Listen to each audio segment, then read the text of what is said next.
मैं बार बार ये कहता हूं कि भारतीय जनता पार्टी को भ्रष्टाचार से कोई परहेज नहीं है, बल्कि भ्रष्टाचार की सबसे बड़ी संरक्षक पार्टी कोई अगर है तो वो है भारतीय जनता पार्टी। ये बात इलेक्टोरल बॉन्ड में भी सामने आ गई। ये बात इस बात से भी साबित होती है कि अपने चंद पूंजीपति दोस्तों का भारत की सरकार ने और प्रधानमंत्री जी ने 15 लाख करोड़ रुपए माफ किया। 3.5 लाख करोड़ रुपए बैंकों के सेटलमेंट के जरिए चंद पूंजीपतियों का माफ किया गया। लेकिन उससे भी बड़ा मामला जो पूरे देश को हैरान कर देगा, पूरे देश को अचंभित कर देगा, कि जिस 2G के खिलाफ खुद भारतीय जनता पार्टी के लोग चौराहे चौराहे पे, गली मोहल्ले में भारत के प्रधानमंत्री से लेकर पूरी पार्टी तक आंदोलन कर रही थी, प्रदर्शन कर रही थी, आवाज उठा रही थी और बार बार ये कह रही थी कि ये तरीका ठीक नहीं है। फर्स्ट कम फर्स्ट सर्विस की, फर्स्ट कम फर्स्ट सर्व की जो पॉलिसी है वो गलत है, यही आरोप था।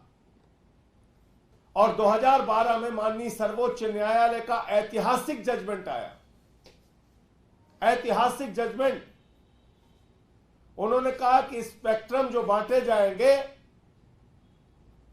उसके लाइसेंस जो बांटे जाएंगे, उसकी नीलामी होनी चाहिए, उसका ऑक्शन होना चाहिए, उसको फर्स्ट कम फर्स्ट सर्व के बेसिस पे नहीं देना चाहिए। पहले आओ पहले पाओ की नीति को माननीय सर्वोच्च न्यायालय ने पूरी तरीके से नकारते हुए 2012 में ऐतिहासिक निर्णय दिया और कहा कि किसी भी हालत में पहले आओ पहले पाओ की नीति नहीं लागू होनी चाहिए, बल्कि स्पेक्ट्रम लाइसेंस के लिए आपको ऑक्शन का प्रोसेस अपनाना पड़ेगा, नीलामी का प्रोसेस अपनाना पड़ेगा। लेकिन मोदी जी और उनकी सरकार, भारत के प्रधानमंत्री पूरे देश के सामने आज बेनकाब हो गए। इन्होंने 2023 में जब 150 सांसद सदन से बाहर थे, उस समय वही नीति जिसके खिलाफ प्रधानमंत्री जी थे, वही नीति जिसके खिलाफ भारतीय जनता पार्टी थी, वही नीति जिसके खिलाफ पूरा देश था, वही नीति पास कर दी। पहले आओ पहले पाओ की नीति, एडमिनिस्ट्रेटिव प्रोसेस से स्पेक्ट्रम लाइसेंस देने की नीति देश की संसद में उस समय पास की गई जब लोकतंत्र की हत्या करके 150 सांसदों को निलंबित करके बाहर किया गया था। और अब सुप्रीम कोर्ट पहुंच गए। कहने लगे, हुजूर माई बाप, आप ये क्या कर रहे हैं? अगर हम ऑक्शन प्रोसेस में जाएंगे तो उससे तो देश का भला होगा, उससे तो देश की आमदनी बढ़ेगी, हमारे दोस्तों की आमदनी कैसे बढ़ेगी, हमारे सरकार की लूटखोरी कैसे बढ़ेगी, भ्रष्टाचार कैसे बढ़ेगा? तो सुप्रीम कोर्ट पहुंच गए। कहने लगे 5G का जो लाइसेंस है स्पेक्ट्रम का, वो लाइसेंस हमको पहले आओ पहले पाओ की नीति के आधार पर, यानी कि एडमिनिस्ट्रेटिव प्रोसेस के आधार पर वो लाइसेंस देने की हमें अनुमति दी जाए। पहले कानून पास किया और अब सुप्रीम कोर्ट पहुंच गए। मानी सर्वोच्च न्यायालय के भी निर्णय लोग नहीं मानते। इलेक्टोरल बॉन्ड पे निर्णय आएगा, उसके खिलाफ खड़े। 2G पे 2012 का ऐतिहासिक फैसला आया, उसके खिलाफ खड़े।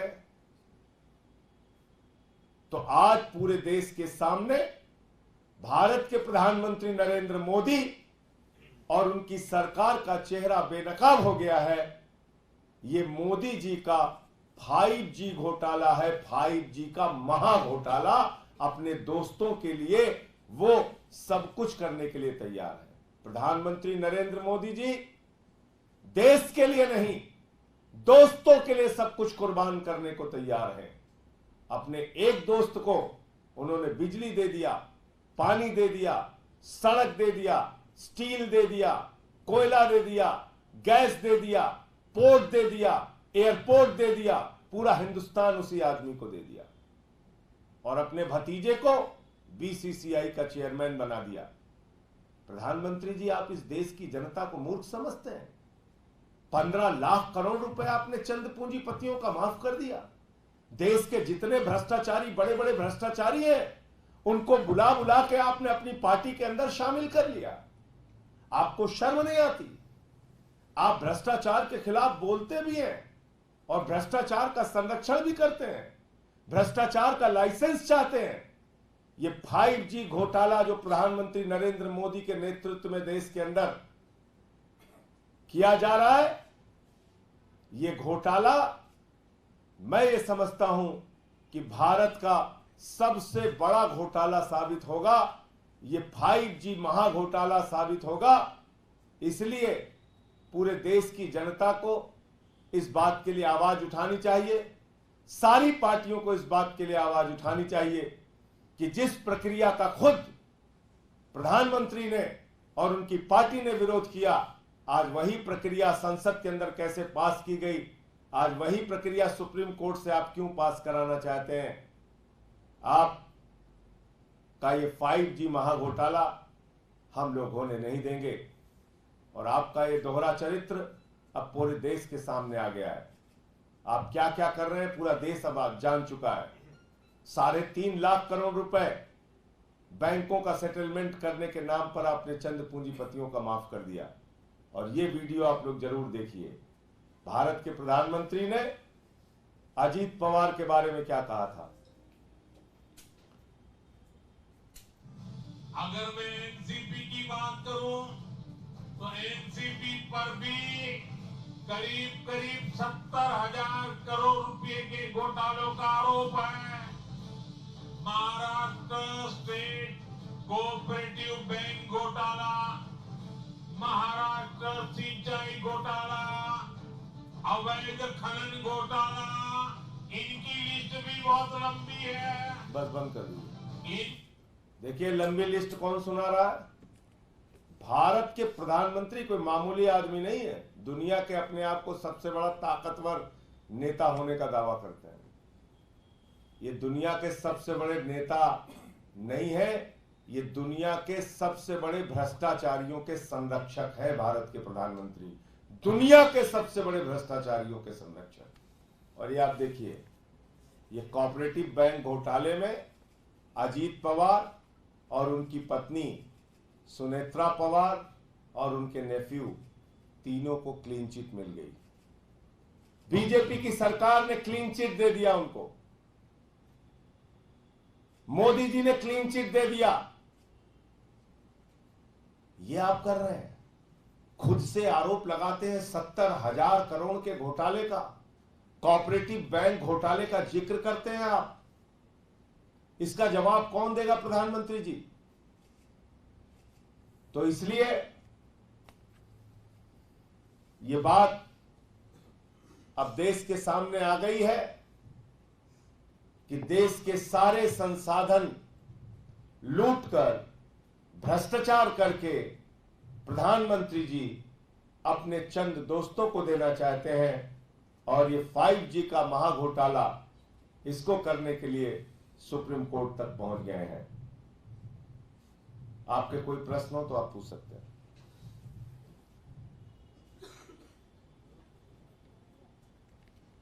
इस मामले में आपने कहा विपक्षी दलों को आवाज उठानी चाहिए। क्या आप लोग इंडिया गठबंधन की कुछ बातचीत हुई है कि संसद के चुनाव में इसे मुद्दा बनाएंगे? क्या आप लोग?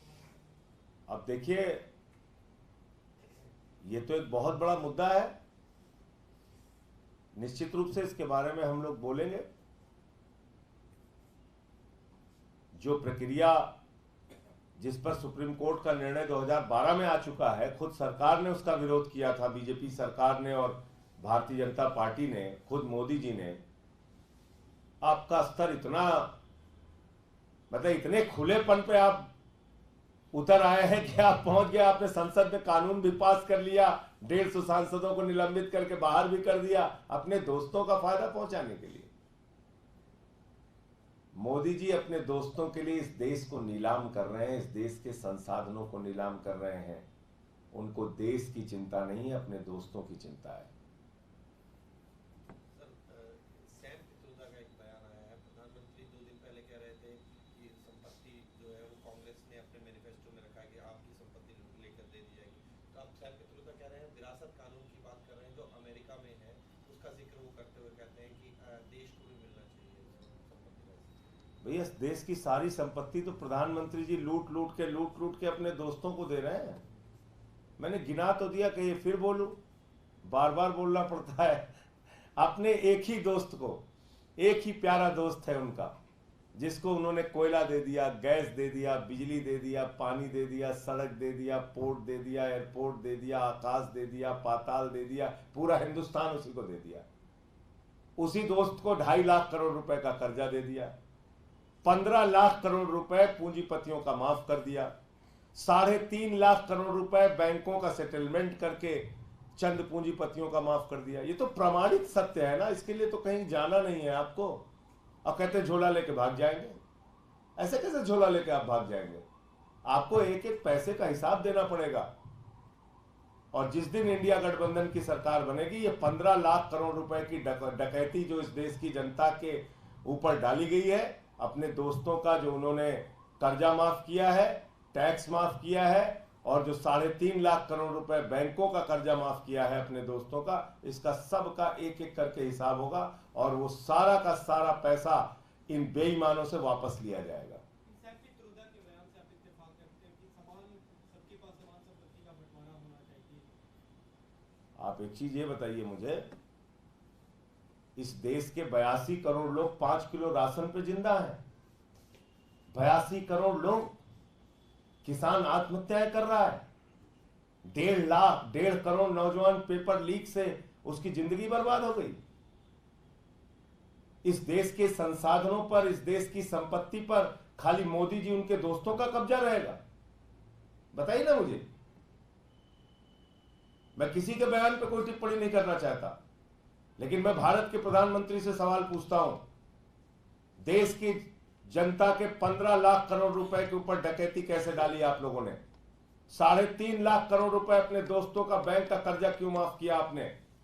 आपके दोस्त मेहुल चौकसी, नीरव मोदी 20,000 करोड़ लूटकर बैंकों का भाग गए, उसका जवाब कौन देगा? ललित मोदी 3,000 करोड़ लूट के भाग गया, उसका जवाब कौन देगा? 6,000 करोड़ नितिन संदेशरा लेके भाग गया, उसका जवाब कौन देगा? 10,000 करोड़ रुपए विजय माल्या लेके भाग गया, उसका जवाब कौन देगा? आपने इस देश की जनता को मूर्ख समझ रखा है। जितने बेईमान चोर हैं पूरे देश के, उनको अपनी पार्टी में शामिल करके आप उनको क्लीन चिट देते जा रहे हैं। कहीं ईडी का क्लीन चिट, कहीं सीबीआई का क्लीन चिट, कहीं ईओडब्ल्यू का क्लीन चिट, और फिर आप भ्रष्टाचार के खिलाफ भी बोलेंगे। इस देश की जनता को मूर्ख मत समझिए प्रधानमंत्री जी, लोग जाग चुके हैं।